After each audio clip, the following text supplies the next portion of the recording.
President Uhuru Kenyatta insists that the way forward in the maritime border dispute with Somalia is through dialogue. Well, speaking in New York at the UN General Assembly meeting, President Uhuru Kenyatta said his meeting with President Farmajo of Somalia was the first step in finding a solution to the dispute. But as Jamila Mohammed reports from New York, the president has not completely ruled out the legal option.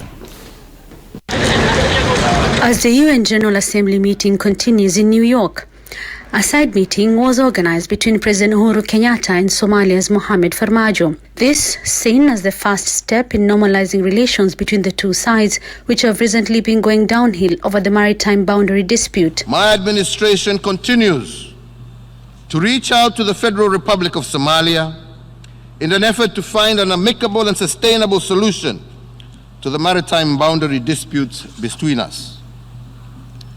In this regard, I welcome the decision of the African Union Peace and Security Council of the 3rd September 2019 that urges both parties to engage. Hours later, in his address to the UN General Assembly, President Uhuru Kenyatta said dialogue is the best option in ending the dispute.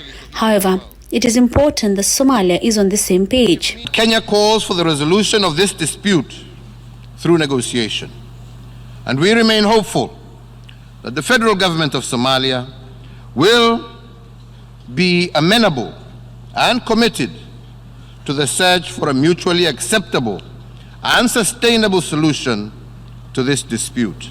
The meeting between Uhuru and Farmajo was brokered by AU Chairman and President of Egypt, Abdel Fattah al-Sisi, after Kenya requested out-of-court negotiations through the continental bloc over the maritime boundary dispute. Under the auspices of the chair of the African Union, President Sisi, he put us together, encouraged dialogue. Dialogue is what Kenya has always stood for. We believe that the only way to resolve problems is through dialogue, not through confrontation. The case, due for public hearing in November, is currently at the International Court of Justice after Somalia sued, seeking to redraw the sea boundary. Because we should not, as neighbors, be arguing about borders. We should be arguing about how are we going to provide services to our people? How are we going to have secure environment so that our people do not have to live in fear of Al-Shabaab and other such issues? These are the issues that should be concerned to us. Despite the all-important Egypt-mediated meeting between Uhuru Kenyatta and Mohamed Farmajo, the November court date still looms large.